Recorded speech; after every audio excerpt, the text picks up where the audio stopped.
When my 7 siblings and I were tasked with emptying my parents' home earlier this year, the last thing to leave the house were the books. There were hundreds of them, in bookcases in every room, in boxes, in closets, tucked in a crawl space under the basement stairs. One evening, when I was there alone, I spent hours sitting on the floor in their back bedroom, surrounded by stacks and stacks and stacks of books. My job was to make sure that any book one of us had owned as children, or a book we had given to my parents as a gift, was returned to the rightful owner. The 8 piles grew and grew until they toppled, and I never even got done. It was more than tempting to open each book to look at the inscription, JoAnn, Christmas, 1964. Mom, on your 80th birthday, 2000. How old is my mother? I don't even remember. She's very old. Especially the books we had as children. But I would be sitting there still. And I was on a personal mission. I was looking for one book in particular. A book my mother had given my older sister Mary and me when we were little. This is a picture of the cover. The children are reading it at this very moment. This room is mine. You can imagine why she gave us the book. My older sister and I are best friends and thick as thieves and always have been. But there was a time in our lives, around 1966, if I'm to trust my mother, when the fact that we shared a room, a bed, a dresser, a closet, our clothes, and the very air we breathed became a little much. So my mother, the child whisperer, bought us a book that we had to share. On that early spring night in Titonka, Iowa, sitting alone in my parents' empty room, I was looking for a message from my mother.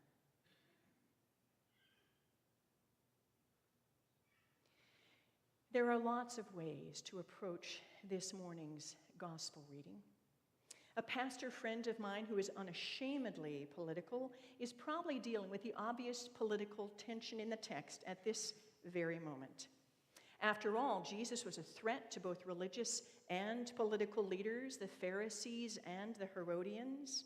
And in this politically charged time in our life together, it wouldn't be hard to talk at the political dimensions of our faith in Jesus Christ. When is it not only appropriate, but perhaps necessary to oppose or support the governing authorities? Another friend, a pacifist, is at this moment probably admitting to a federal crime. For years, she has withheld that portion of her federal income tax equivalent to the tax that would go to military spending. She gives to the emperor what belongs to the emperor, except for that little 16% of her tax, which she's pretty sure goes to the Pentagon. The IRS hasn't come for her yet, but I've always promised that I'll visit her in prison.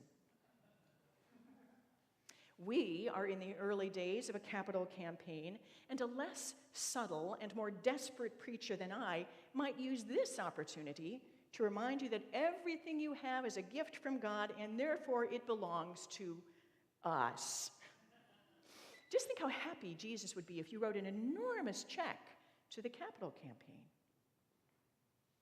That's not how it works. But my head and my heart are elsewhere. My head and my heart are with little Annabelle, who has chosen to go hear my mother's story. It is our practice here to commune children when they are baptized, or any time after that they express a desire. Annabelle has expressed a desire for a very long time. We talked about this months ago, right? She's been torturing you about this. But Annabelle is also a planner. There were many pieces to the puzzle that had to come together before this day. And this is this day.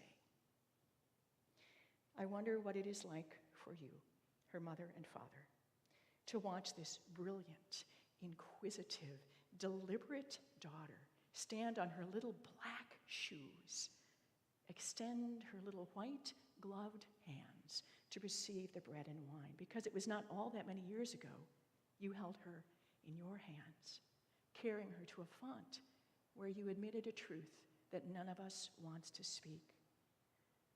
Annabelle is not really yours. Owen is not really yours. Our children do not belong to us. They belong to God. Not to the emperor, not even to you. Annabelle is a gift that God gave us to enjoy. So though Jesus unashamedly poked his highly educated, wildly important political and religious opponents, inviting them to identify what belonged to the emperor and what belonged to God, it was a trick question. The challenge for us today is a little closer to our hearts. What does it mean that everything, our bodies, our intellect, our passions, the people we love, that all of that actually belongs to God?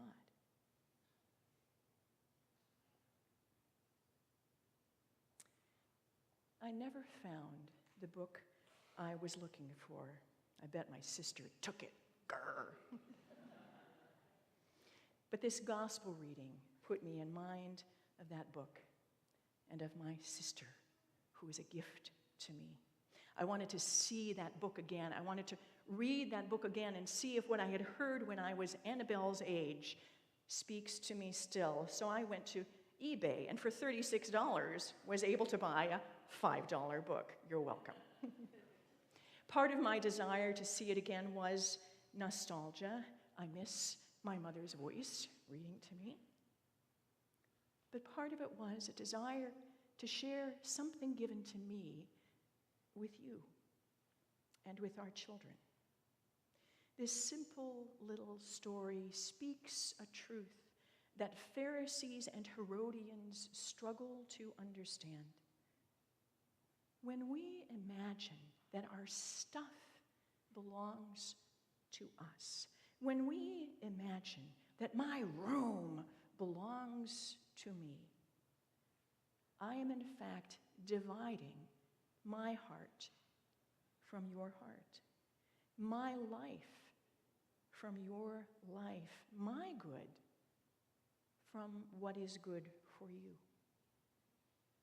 We forget that not only our bedrooms and our clothes and our toys belong to God, but all of us and all that we have belongs to God as well. And to deny that, to hoard that, is to be poor and to be alone. Annabelle will never be alone. Her parents will love her with all their hearts until they themselves are returned to God. We will always love her. And I am confident that everywhere she goes, God will place good and kind people in her path to guide and protect and cherish her.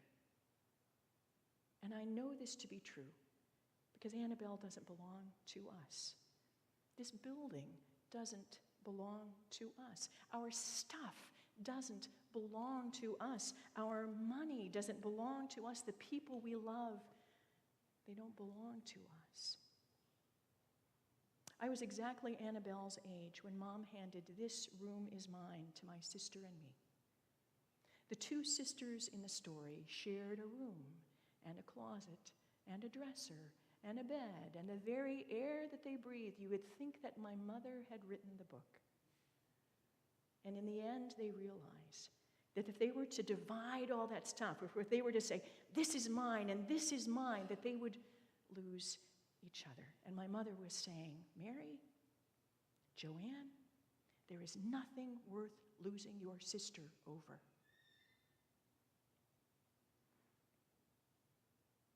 I doubt that Jesus was anticipating this day when he confronted the Pharisees and Herodians, nor was he anticipating us and our love of our money, our love of our stuff, our love of our stature. But whether the stuff we hoard is status or wealth or power or a person, none of it belongs to us. Give to the emperor the things that belong to the emperor, Jesus said. That's easy. But everything else, the stuff that belongs to God, you know what to do.